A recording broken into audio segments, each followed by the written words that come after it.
আমরা আলোচনা করব দৈর্ঘ্য সংকোচন নিয়ে। আপেক্ষিকতার খুব গুরুত্বপূর্ণ টপিক দৈর্ঘ্য সংকোচন।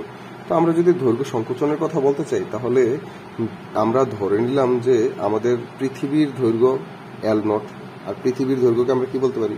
পৃথিবীর দৈর্ঘ্যটাকে আমরা বলতে পারি নিশ্চল দৈর্ঘ্য, অথবা আমরা এটাকে কি বলতে পারি? স্থির দৈর্ঘ্য। ঠিক আছে, যেটাকে আমরা কি দিয়ে প্রকাশ করলাম? L0 দিয়ে। আর আমাদের L ইজ ইকুয়াল টু কি? আমরা বলে দিলাম যে রকেটে বা মহাকাশযানে যে দৈর্ঘ্য থাকে এটা, অথবা আমরা কি বলতে পারি? এটা হলো যে আমাদের একটা গতিশীল দৈর্ঘ্য। তাহলে গতিশীল দৈর্ঘ্য আর স্থির দৈর্ঘ্য যদি আমরা জানতে চাই, তাদের মধ্যে সম্পর্কটা কি হবে? অবশ্যই যে গতিশীল দৈর্ঘ্যটা হবে এটা সংকুচিত হবে। এখন সংকুচিত হওয়ার জন্য কি করব আমরা?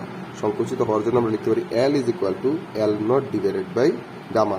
আর গামা এর মানে আমরা কি জানি? আমরা জানি আপেক্ষিকতার ধ্রুবক gamma is equal to 1 by root over of 1 minus V square by C square. এই মানটা যদি আমরা এখানে বসাই দিই, তাহলে L ইজ ইকুয়াল টু আমরা কত পাচ্ছি? L0 into root over of 1 minus V square by C square. এই সূত্র দিয়ে মূলত আমরা কি পেয়ে যাব? দৈর্ঘ্য সংকোচনের মান পেয়ে যাব।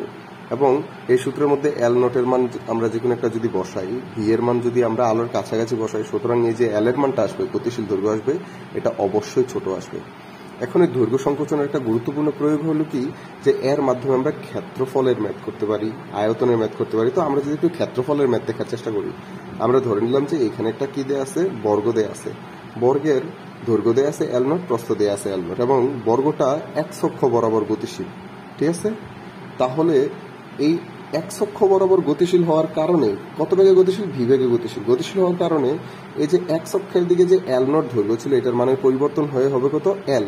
কিন্তু y অক্ষ বরাবর তো আর এটা গতিশীল না, সুতরাং y অক্ষের দিকে এটার মানের কোনো পরিবর্তন হবে না। অর্থাৎ y অক্ষের দিকে আমার মান L0ই থাকবে, এবং x অক্ষের দিকে এটা কত হয়ে গেল? L। তাহলে আমরা যদি এবার ক্ষেত্রফল চিন্তা করি, যে স্থির অবস্থার মধ্যে তার যে ক্ষেত্রফল ছিল, এটাকে আমরা বললাম A0।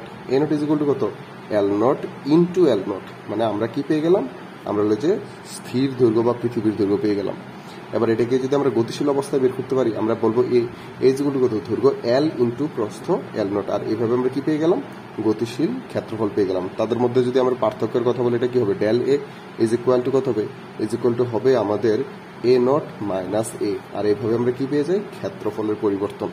ঠিক সিমিলার ক্ষেত্রফলের পরিবর্তনের মতো করে এটা এখানে যদি আয়তনের পরিবর্তন হতো, তাহলে আমরা একইভাবে শুধু যেই অক্ষের মান পরিবর্তন হয় বা যেই অক্ষ বরাবর গতিশীল, ওই অক্ষটাকেই পরিবর্তন করতাম, বাকি দুইটা অক্ষ একদম সেম রেখে দিতাম, এবং ওইখান থেকে আমরা আয়তনের পরিবর্তনও পেয়ে যেতাম।